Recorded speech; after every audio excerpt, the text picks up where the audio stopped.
بسم اللہ الرحمن الرحیم. ناظرین، میں ہوں آسم منظور اپنے پروگرام پولیٹیکل ٹاک کے ساتھ. ناظرین، اس وقت وطن عظیم میں جو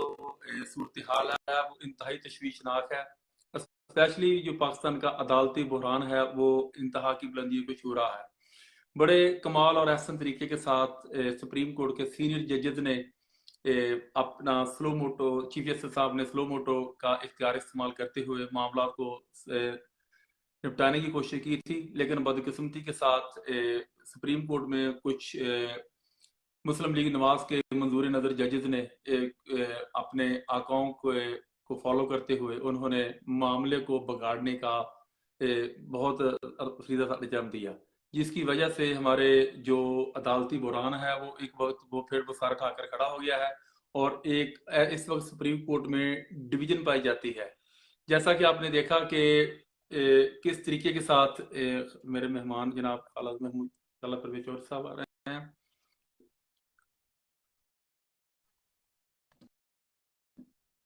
خالد صاحب کو ہم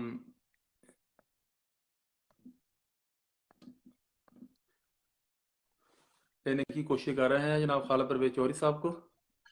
کیونکہ ہمارے خیر دیا خالد صاحب السلام علیکم. جی السلام. تو اس وقت جو پاکستان کا جو عدالتی بحران ہے وہ بالکل انتہا کی بلندیوں کو چھو رہا ہے کہ بڑے کمال احسن طریقے کے ساتھ چیف جسٹس جناب عمر عطا بندیال نے سلو موٹو ایکشن دیا اور جو گزشتہ جو چند ہفتوں کے ساتھ جو ایک آئینی بحران پیدا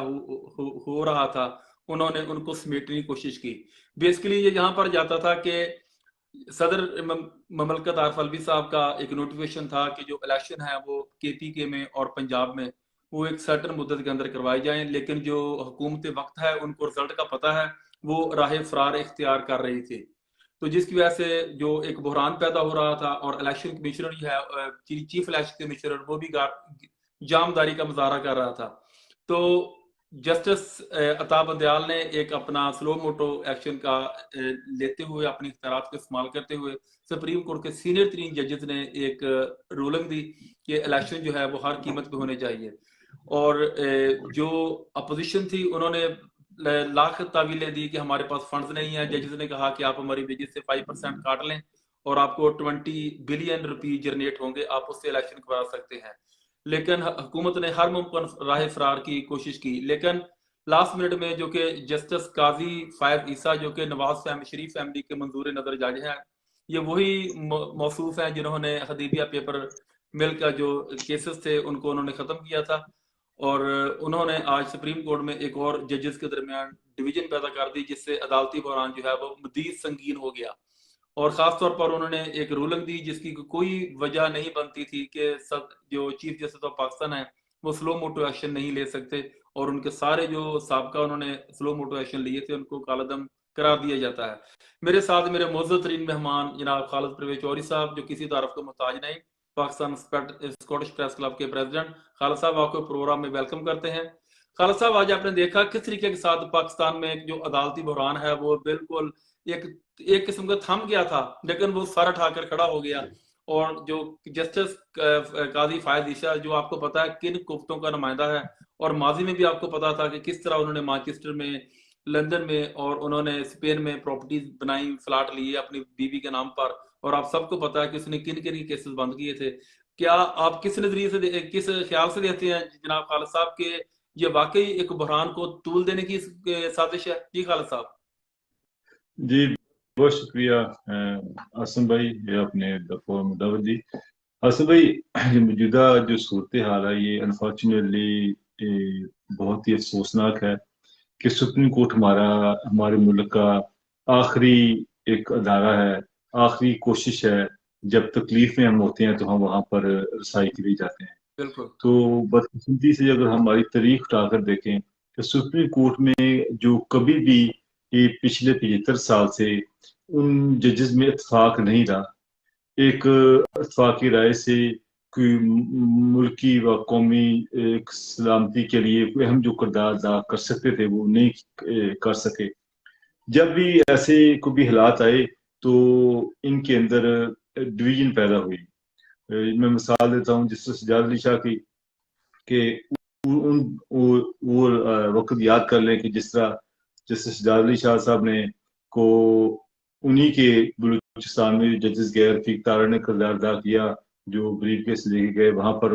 उन्हीं के अगेंस्ट फैसला ले आए। और जब चीफ जस्टिस साहब ने आर्मी से रिक्वेस्ट की कि आईनी बहरान पैदा हो गया, ये सियासी लोग ये कर रहे हैं, तो आर्मी चीफ साहब ने बजाय मदद करने के उन्हें कहा जी हम तो हाजिर हैं आपके लिए, मगर एक तरीकाकार है। वो तरीकाकार उन्होंने वादा किया जी डिफेंस मिनिस्टर हमें कहे। अब डिफेंस मिनिस्टर चूंकि उनका था तो उन्होंने तो कहा नहीं था, तो उन्होंने एक टेक्निकल तरीके से जो है वो जवाब दे दिया, जिसका नतीजा ये निकला कि जो हमारे पाकिस्तान जो मुल्क की सबसे बड़ी अदालत उसके ऊपर सुप्रीम कोर्ट के जज चीफ जज साहब के ऊपर हमला कर दिया गया। उस हमले के नतीजे में उन्होंने एक सुप्रीम कोर्ट का जज बेचारा उसको अपनी जान बचा के वहां भागना पड़ा। उसके बाद आप इसको रविश को आगे जाते हुए देख लें, जैसे इफ्तार चौधरी का जमाने का केस देख लें, उनको कैसे बालों से पकड़ कर हिस्सा घसीटा गया और जो हालात वो हुए, तो फिर जिस तरह उन्होंने फिर वकला जो है फिर मैदान में निकले, तो फिर किस तरह मुशर्रफ के दौर में फिर पूरा एक सिस्टम कोलैप्स होने को आया, तो फिर मुशर्रफ को जाना पड़ा, उसको हुकूमत से हाथ धोने पड़े। तो ये बहुत सारी तल्ख हकीकतें हैं हमारे सामने। बदकिस्मती से जो हमारे सियासी लोग हैं वो हमेशा जो जजेस के साथ जो बैकडोर राब्ते हैं वो रखते हैं, और जो बैकडोर राब्ते हैं और अपने जाती तलकात हैं उनको जब क्योंकि ये लोग पहले वकील होते हैं, इनको यहाँ पर लाने के लिए हेल्प करते हैं, ये किसी न किसी तरह से ये उनके वकील रहे होते हैं, या जिस तरह मुस्लिम नून के लॉयर विंग बना हुआ है, लॉयर विंग में जो लोग उनके प्रेसिडेंट लॉयर विंग मुस्लिम नून उसको अटॉर्नी जनरल बना देते हैं और सरकारी तनख्वाह के ऊपर। उसके बाद एक वक्त आता है जब वो सीनियर होता है, वो उसको फिर एक लाहौर में एक बात मशहूर है कि वहां पर मखसूस किस्म के चैम्बर्स हैं, वहां से निकल के जज बनते हैं, हाई कोर्ट में जाएं या उसमें चले जाएं, एडिशनल सेशन जजेस के ऊपर चले जाएं, वो मखसूस किस्म के जो चैम्बर्स हैं उनकी हुकूमत चलती है, तो उन्हीं के जज बनते हैं। यानी कि एक अनफॉर्चुनेट है हमारे सिस्टम में। तो अब जो मौजूदा सूरत हाल है वो भी इसी एक तरफ आकाश होती है कि जब अदालत में एक केस जाता है तो उसमें जो एक केस है जिसका हाफिज कुरान के 20 नंबर देने हैं मेडिकल कॉलेज का के वाले, वो केस हो रहा है कि मेडिकल कॉलेज वाले से वो दें बता रहे हैं कि केस के वाले से एक जिक्र कर रहे हैं कि 20 नंबर होने चाहिए कि नहीं होने चाहिए, और उसके अंदर ही उन्होंने ये 184 डाल दिया और डाल के सिस्टम को मतनाजा कर दिया। आप देखें एक तरफ 5 जज बैठे हुए जिनका बेंच है, एक तरफ 3 जज है, 3 जजेस में एक जज साहब ने इख्तिलाफी नोट दिया जिसने कहा कि मैं चाहती ये जो है चूंकि कंसर्न केस नहीं है तो इसको अलग बहस में होना चाहिए, इसके अंदर उन्होंने इख्तिलाफी नोट दे दिया। दोनों ने जो दूसरे जो मौजूद जज थे उन्होंने नोट्स ये दे दिया। तो जो है हमारे दूसरे जो अताब बंदरियाल साहब हैं, अब देखिए उनके लिए एक सवालिया निशान बन गया। और जिस तरह पिछले दिनों आप जस्टिस मुनीर साहब ने कल की बात है, उन्होंने जब आके वकील साहब ने क्वेश्चन किया कि जी वो किसी वाले से, तो उन्होंने कहा जी ये फैसले वाले से बात की कि जी आप लोगों का फैसला 3-2 का 4-3 का, उन्होंने कहा जी ये हमारी जाती आपस की चैम्बर का मसला है, ये आपका मसला नहीं है। तो इस चीज को फिर मीडिया ने छाला। तो आज की तारीख में उन्होंने बार बार इसको एक्सप्लेन किया, जी मेरा मकसद ये नहीं था, मेरा ये, तो ऐसे लग रहा है जैसे वो किसी को सफाइयां दे रहे हो कि मेरा उनके उसकी वजह से किसी सियासी जमात को नुकसान पहुंचा हो, तो अब उसको जस्टिफाई कर रहे थे, मेरा मकसद ये नहीं था, मेरा मकसद जो ये था कि हमारा ये अंदरूनी मसला ये है, मगर जो कानून के मुताबिक तो 4-3 का फैसला ही था। यानी कि वो सेटिस्फाई करने की कोशिश कर रहे थे कि जी नहीं वो फैसला जो जजेस का ये फैसला वो 4-3 का ही था। तो जो है वो जो मैं बात की थी वो तो हमारे इंटरनली बात की थी कि हमारा जाती हमारा चैम्बर का मसला है, मगर मामले को मैं कह नहीं को 4-3 का, उन्होंने फिर वो बार बार एक्सप्लेन करने की कोशिश की। तो आसिम भाई ये आसिम जो इन्होंने आसिम जी आपने बात की उनकी जस्टिस काजी फैज़ की, तो इन्होंने जो हदीबिया पेपर मिल केस जो किसी सूरत बंद नहीं हो सकता था वो बंद किया, फिर बकायदा उन्होंने साफियों का इसको बात ना करें। फिर भी सुनने में ये भी ये बातें हैं कि जो उनके ऊपर एक हार्ड वक्त आया था, आर्मी ने आर्मी के अगेंस्ट उन्होंने कोई फैसला दे दिया था, तो उसके बाद एस्टेब्लिशमेंट के अगेंस्ट फैसला दिया था, तो उनके ऊपर हालात तंग कर दिए गए। और फिर मुस्लिम तहरीक इंसाफ की तरफ से ये एक बयान आया था कि जी जो इनके ऊपर केसेस बनाए थे, काजी फैज साहब को केस बने थे, वो हमने एस्टेब्लिशमेंट के कहने दैट्स के ऊपर राइट। बनाए थे, क्योंकि एस्टेब्लिशमेंट ने हमें रिपोर्ट दी थी कि इनकी ये प्रॉपर्टी है, ये, तो हमने उसकी जो ज़ाहिर है, जो इंटेलिजेंस इदारे हमें रिपोर्ट देंगे तो हम उसके मुताबिक हम पाबंद हैं ये करने के। तो उन्होंने यानी कि ज़ाहिर हुकूमत से जब चले गए, उन्होंने कहा बेहतर की तरह हम, जो कि आने वाले वक्त में चीफ जस्टिस तो यही होंगे ना, तो काजी फैज साहब, उनका बेहतर है कि हम इनसे एक अच्छे तलकात रखें। ज़ाहिर जब भी तकलीफ होती है, जो है रिलीफ तो अदालतों से मिलता है ना। तो बदकिस्मती है कि हमारे ऐसे मामलात में सियासी लोग इन्वॉल्वमेंट करते हैं, बैकडोर चैनल राब्ते करते हैं, और ये चीजें जो है इन चीजों ने मुल्क को तबाह करके रख दिया है। और ये सियासतदान खालिद साहब, जिस तरह ये जस्टिस जाजुल हसन साहब ने बहुत खूबसूरत रिमार्क किए, जब हुकूमती वकील ने यह कहा कि हम इलेक्शन जो है वो इसलिए मुलतवी कर रहे हैं कि फौज जो है वो अमन अमान की सूरत हाल बहुत खराब है और फौज जो है वो नहीं चाहती कि इस तरह इलेक्शन हो। लेकिन जस्टिस साहब ने बड़ी खूबसूरत बात की, उन्होंने कहा कि जो फौज है वो हुकूमत के अंडर आती है, तो आप अगर उनको रिक्वेस्ट करेंगे, वो डेफिनेटली, जिन्होंने इतने हम हालत जंग में तकरीबन 20 साल से हैं, तो हर दौर में इलेक्शन हुए हैं, लेकिन इस वजह से कि मुल्की हालात खराब हैं, खाना जंगी खतरा है या दहशतगर्दी खतरा है, इस बात को बुनियाद बनाकर आप इलेक्शन मुलतवी नहीं कर सके। और दूसरा जो जस्टिस साहब ने ये कहा, चीफ जस्टिस साहब ने ये भी आज बहुत खूबसूरत मार्क्स दिए, उन्होंने कहा जो ओवरसीज पाकिस्तानी है उनका 1 करोड़ से ज्यादा वोट है, उनको भी अजहारे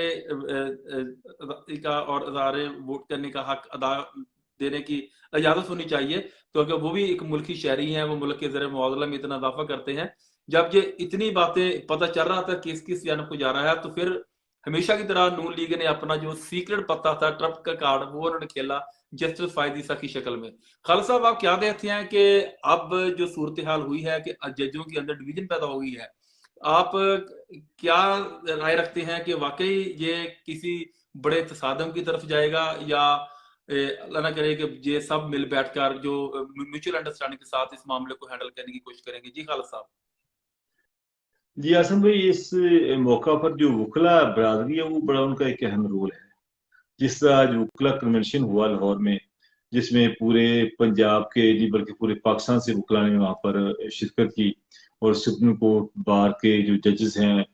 सॉरी सीनियर वकील हैं, उन्होंने शिरकत की, खिताब किए। उन सब का ये राय है, उनका ये कहना है कि जो इलेक्शन कमीशन जो है, वो इलेक्शन जो है केपीके में और पंजाब में 90 दिन के अंदर होने चाहिए, आइन के ऊपर समझौता नहीं किया जाएगा। अब उनके ख्याल में ये है। अब ऐसी सूरत हाल जी, अगर तो जो चीफ जस्टिस साहब अभी बड़े धीमे दिमाग के साथ, धीमे लहजे के साथ, बड़ी बुर्दबारी के साथ, बड़े सब्र के साथ जो है चीफ जस्टिस जो सुप्रीम कोर्ट बंदियाल साहब सुन रहे हैं, जिस तरह उनको उनकी तस्लील की जा रही है जगह जगह, और उनके जो स्क्रीन के ऊपर तस्वीरें चलाई जा रही हैं, जो तूफान बदतमीजी जो शुरू किया गया है, उसके बावजूद जिस तरीके से वो चल रहे हैं, आज भी जिस तरह उन्होंने सरकारी वकील से कहा जी आप हमें बताएं कि कब तक के इलेक्शन को आ सकते हैं, और डिफेंस सेक्रेटरी को और जो है उनको वजीर फाइनेंस सेक्रेटरी को बुलाया, तो अब पूछेंगे आप कब को आ सकते हैं। उनका जो अभी जो इनकी जो बातें हैं, उनके अंदर भी जो मौजूदा सिचुएशन देखते हुए एक प्रेशर जिस तरह उनके ऊपर बिल्टअप किया गया है, और किस तरह उनको बैकडोर चैनल के जरिए में भी प्रेशराइज किया गया हो और क्या किया गया हो, ये तो अभी क्योंकि बहुत सारी बातें हैं जो आपको पता है कि बैकडोर चैनल क्या कुछ होता है, और बंद कमरों में क्या फैसले होते हैं, और रात को जो ताकतें रात को भी अदालतें खुलवा सकती हैं, वो कुछ भी कर सकती हैं। तो ज़ाहिर एक शोशा भी करनी होती है कि जी अदालत भी, सुप्रीम कोर्ट भी है, ये भी है, वो भी है। दो जो फैसले हो चुके होते हैं, होता तो वही जो फैसले हो चुके होते हैं, ये सबको बहुत बहुत पता है। शुक्रिया खालिद साहब आपके ख्यालात का। हम तवक्का रखते हैं कि इंशाल्लाह ताला पाकिस्तान का जो सियासी बहरान है, स्पेशली अदालती बहरान, वो खुश सूरगी के साथ हाल हो, क्योंकि हमारा मुल्क वैसे ही ایسے بحرانوں کا متحمل نہیں ہو سکتا. انشاءاللہ تعالیٰ اگلے پروگرام میں نئے ایشو کے ساتھ دوبارہ حاضر ہوں گے. اللہ حافظ.